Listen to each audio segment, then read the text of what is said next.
Solidarity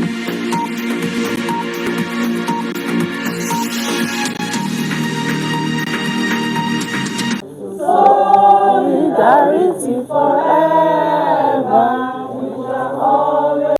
Women for Justice and Institutional Integrity (WJII) has challenged one Mrs. Tracey Nicholas on the online viral video against the Minister of Works, David Umahi, on the allegation of transaction she claimed that existed without documentation in order to emotionally frame the minister against members of the public. During a press briefing in Abuja, Hajiya Halima Bello, Executive Director of WJII, stated that in a transaction of such huge amount of money, Mrs. Tracey should provide evidence, as non-evidence weakens the credibility of genuine victims across the country.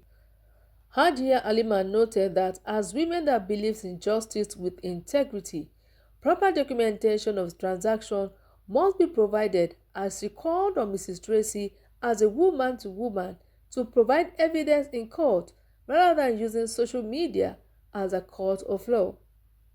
Particularly alarmed by the emotional framing of this issue to provoke public sympathy, gender advocacy must never be converted into a shield for unsubstantiable claim when serious allegations are made without evidence. It weakens the credibility of genuine victims across the country. We are women. We believe in fairness, but fairness cut back ways. The rules of law is not optional. It is a compulsory. Women for Justice and Institutional Integrity states that justice must be evidence-driven, not sympathy-driven. It goes where supply are as claimed. The proper path was cleared. A file civil recovery action. In an affirmative words, Ngozi Eze, head of legal advocacy of WJII, said justice is sacred and Women for Justice and Institutional Integrity is throwing their weight behind David Umahi as justice requires proof. She stressed that when serious allegations, Nigeria cannot operate on viral verdicts. The allegations against the minister lack documentary substantial and follow a timeline that raises legitimate questions. Nearly a decade passed without legal escalation. Suddenly, a viral confrontation appears. This is not how justice operates. Public officials are accountable, but accountability must follow legal channels. Firm a claim. Submit evidence. Present documentation. Allow judicial determination. Anything outside that framework invites suspicions of ulterior motive. We reject trial by ambush.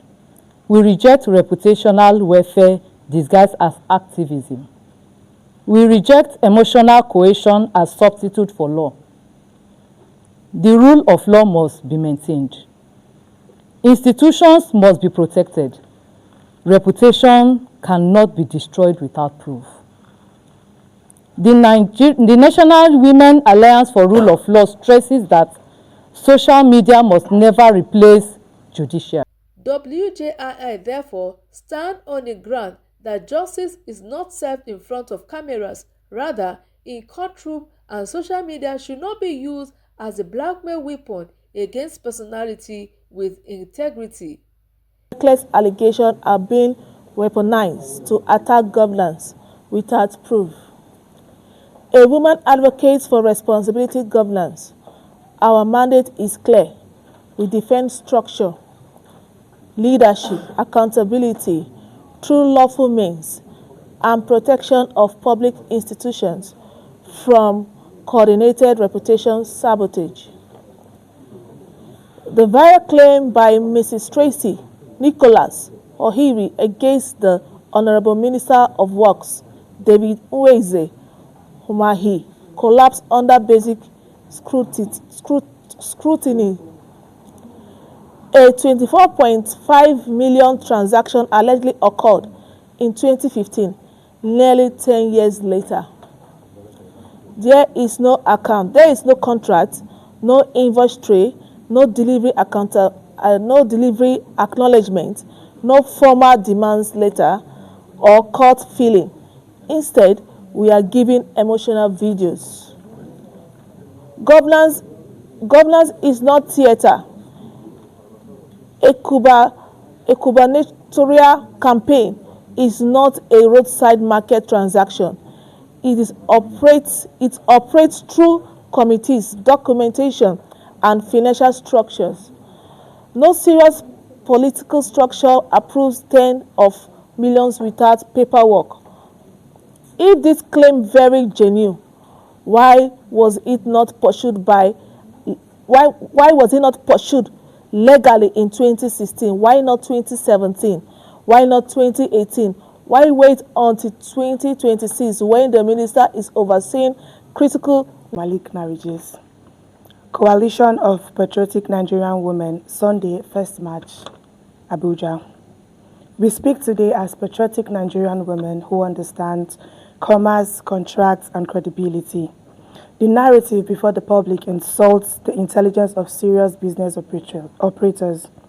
A 24.5 million naira supply without written agreement, no arbitration, no legal notice, no advance payment, no litigation for nearly 10 years. This is not commercial behavior. This is implausible. As patriotic women committed to national stability, we will not sit back while a serving minister supervising multi-billion. If Good Surprise has claimed the proper path is clear, Tracey Nicholas should file a civil recovery action, submit documentation proof, and allow the judiciary to determine liability. Bypassing institutional channels in favor of viral confrontation weakens faith and a legal process and blurs the line between legitimate grievances and orchestrated publicity. The advocacy maintained that justice is sacred. As an organization, we will not allow it to be diluted. We are supporting the minister not out of sentiment but out of principle. Justice requires proof.